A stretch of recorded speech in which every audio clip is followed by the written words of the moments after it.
Belajar melepas. Stop stres dengan hanya fokus pada 3 hal dalam hidup kamu. Selamat datang di Sadar Circle bareng aku, Irene The Journal. Tempat kamu pulang ke diri sendiri lewat journaling, mindfulness, dan refleksi diri. Coba jujur, seberapa sering kamu ngerasa lelah bahkan sebelum hari dimulai? Pikiran kamu udah penuh sama daftar yang harus dilakukan. Kekhawatiran tentang orang lain, pekerjaan, atau hal-hal yang belum tentu terjadi. Kamu khawatir gimana orang nilai kamu? Apakah mereka menganggap usaha kamu cukup? Apakah kamu diterima, dicintai, atau dihormati?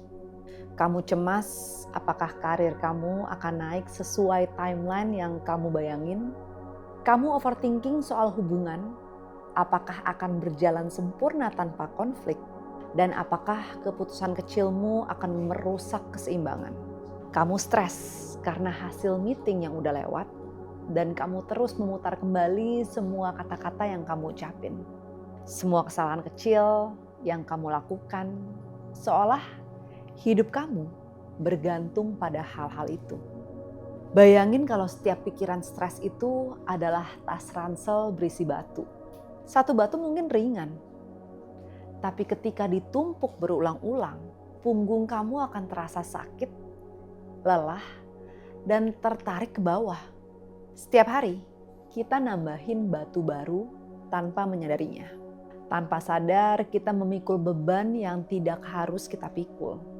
Kelelahan mental muncul saat kita terjebak dalam pertarungan yang tidak mungkin dimenangkan, yaitu melawan hal-hal yang berada di luar jangkauan kita.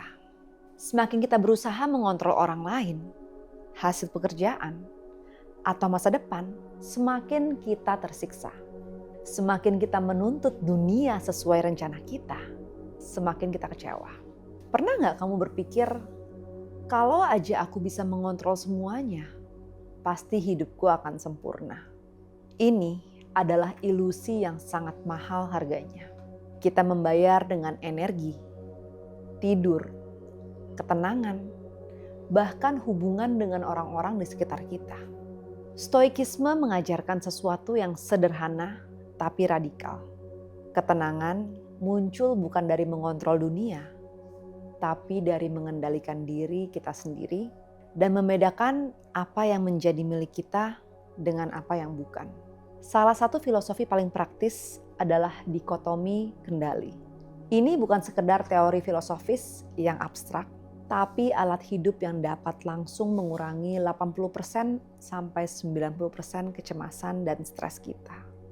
Dengan kesadaran ini, hidup bisa terasa lebih ringan, lebih fokus, dan lebih damai. Tambahkan refleksi kecil di sini. Bayangin jika kamu bisa mengidentifikasi hal-hal yang benar-benar milik kamu dan mulai menaruh energi hanya pada hal itu. Gimana rasanya jika hari-hari kamu nggak lagi dipenuhi overthinking tentang hal-hal di luar kendali, tapi penuh tindakan nyata yang membuatmu maju. Epictetus, seorang filsuf stoik yang dulunya budak, memperkenalkan konsep dikotomi kendali. Dia mengatakan bahwa segala hal di dunia ini terbagi menjadi 2 kategori, yang bisa kita kendalikan dan yang tidak bisa. Bayangkan 2 lingkaran, satu kecil di tengah, satu besar di sekitarnya. Lingkaran besar adalah hal-hal yang berada di luar kendalimu. Opini orang lain, hasil akhir dari pekerjaan yang udah dilakukan, perasaan dan tindakan orang lain, cuaca, ekonomi, bahkan keputusan politik yang memengaruhi hidup kamu. Semua itu bisa dipengaruhi, tapi nggak pernah sepenuhnya bisa dikontrol. Lingkaran kecil di tengah adalah lingkaran dalam yang sepenuhnya menjadi milikmu. Pikiran, penilaian, niat, usaha, dan cara kamu merespon setiap situasi. Di sanalah kebebasan sejati berada. Masalah muncul karena kebanyakan orang menaruh energi dan ekspektasi pada lingkaran luar. Mereka berharap dunia berjalan sesuai rencana. Mereka ingin diterima, diakui, disukai, dihormati, dan dicintai. Mereka ingin hasil yang sempurna dari proyek, hubungan, atau situasi tertentu. Tapi hasil itu nggak sepenuhnya milik mereka. Sebagai contoh, bayangin melamar pekerjaan. Orang yang salah fokus berharap diterima, dan jika gagal akan stres dan kecewa. Tapi orang yang fokusnya benar akan mempersiapkan diri sebaik mungkin. Portfolio, riset perusahaan, latihan wawancara. Mereka memberikan usaha terbaik di lingkaran dalam. Hasilnya, jika diterima mereka bersyukur, jika tidak mereka tetap menang karena mereka udah memberikan yang terbaik. Gak ada energi yang terbuang pada hal yang gak bisa dikontrol. Hal yang sama berlaku pada hubungan. Kita gak bisa mengontrol perasaan orang lain. Tapi kita bisa mengontrol gimana kita mengekspresikan diri sendiri, menyampaikan batasan, dan merespons konflik. Fokus pada lingkaran dalam mengurangi stres secara drastis. Karena kita gak lagi menaruh energi pada hal-hal yang bukan milik kita. Selain itu, Epictetus juga menekankan pentingnya pemisahan realitas dan ekspektasi. Masalah muncul ketika kita menuntut dunia untuk sesuai harapan kita. Seringkali, stres berasal bukan dari apa yang terjadi, tapi dari harapan kita yang gak realistis. Jika kita menerima kenyataan apa adanya, tanpa menempelkan ekspektasi yang berlebihan, maka kita akan merasa jauh lebih ringan. Bayangkan sehari-hari kamu menghadapi kemacetan. Orang yang salah fokus akan marah, frustrasi, mengeluh dan membiarkan energinya habis buat hal-hal di luar kendali. Tapi orang yang memahami dikotomi kendali, melihat kemacetan sebagai hal yang gak bisa dirubah, dan dia memilih fokus pada hal yang bisa mereka kontrol. Nafas, musik, sikap sabar, atau mungkin menggunakan waktu untuk merenung dan merencanakan hari mereka. Kamu bisa mulai menulis satu contoh pribadi.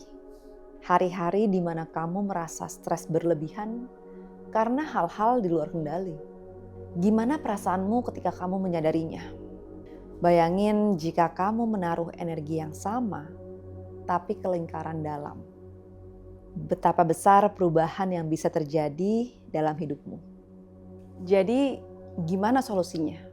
Langkah pertama, sadari ketika kecemasan muncul. Jangan menekan atau mengabaikannya, tapi amati. Kesadaran adalah langkah pertama menuju kendali. Langkah kedua, tanyakan 2 pertanyaan penting. Apakah ini berada di lingkaran kendaliku? Jika tidak, apa satu hal kecil yang bisa saya lakukan di lingkaran kendali saya? Misalnya, kamu marah karena teman kamu ngebatalin rencana. Perasaan teman kamu itu bukan milikmu. Itu lingkaran luar, tapi kamu bisa memilih respon. Menanyakan alasannya dengan tenang, menyesuaikan rencana sendiri, atau membiarkannya. Kamu memilih reaksi, kamu memilih sikap. Itu lingkaran dalam. Atau ketika bisnis online kamu sedang lesu, kondisi pasar dan preferensi pelanggan adalah lingkaran luar.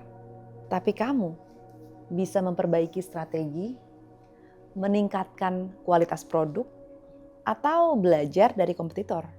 Fokus di sini berarti energi yang sebelumnya bocor ke kekhawatiran, kini dialihkan ke tindakan yang lebih produktif.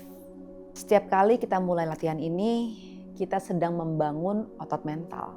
Sama seperti tubuh yang perlu latihan untuk menjadi kuat, pikiran juga perlu latihan untuk membedakan lingkaran kendali. Dengan konsistensi, kita nggak lagi bereaksi secara otomatis terhadap hal-hal di lingkaran luar, tapi mulai memilih respon yang bijak. Latihan sederhana setiap kali kamu merasa cemas atau frustrasi, coba berhenti sejenak. Ambil nafas, evaluasi lingkaran kendali. dan fokus pada satu hal yang benar-benar bisa kamu kelola. Lakukan ini secara konsisten. Lama-kelamaan, otak kamu akan terbiasa memusatkan energi pada hal yang nyata dan produktif. Dan tambahkan refleksi harian. Sebelum tidur, tanyakan pada dirimu sendiri, dari semua hal yang saya khawatirkan hari ini, berapa banyak yang benar-benar bisa saya kendalikan.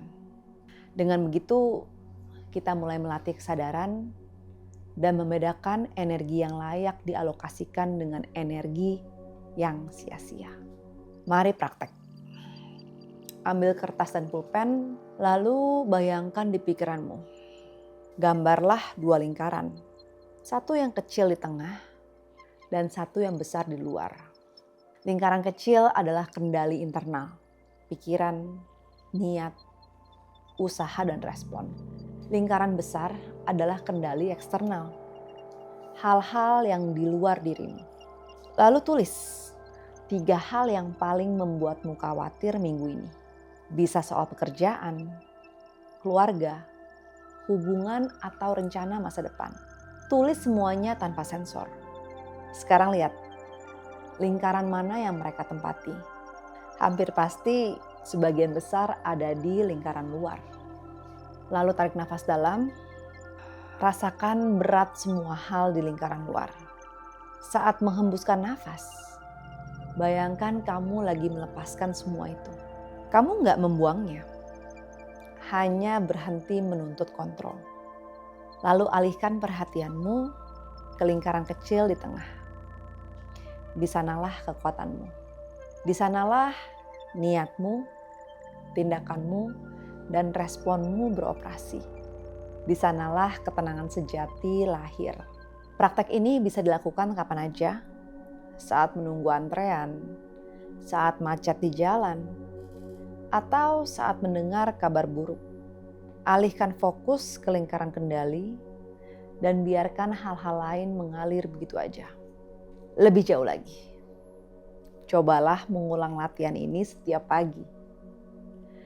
Tulis satu hal yang kamu khawatirkan, lalu kamu klasifikasi, lalu fokuskan pada lingkaran kendali.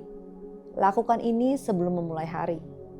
Dampaknya luar biasa. Energi yang biasanya bocor ke kecemasan, kini digunakan untuk produktivitas dan ketenangan batin. Ketenangan datang saat kamu berhenti berperang dengan hal yang gak bisa kamu kendaliin. Kamu gak harus memenangkan pertarungan di lingkaran luar, tapi cukup memenangkan kendali di lingkaran dalam. Ingat kata-kata Epictetus, jangan mencari hal-hal terjadi seperti yang kamu inginkan. Tapi inginkanlah hal-hal terjadi seperti adanya. Maka kamu akan tenang. Mulailah dengan hal kecil. 1 nafas, 1 sikap, 1 respon yang sepenuhnya berada di tanganmu. Dari situ ketenangan akan bertambah dan hidupmu mulai terasa lebih ringan. Jika kamu relate sama video ini, like, share, dan tinggalin komentar. Sebutkan 1 kekhawatiran di lingkaran luar yang hari ini kamu lepasin. Lihat gimana hidup kamu bisa berubah ketika kamu fokus pada hal yang benar-benar kamu kendaliin.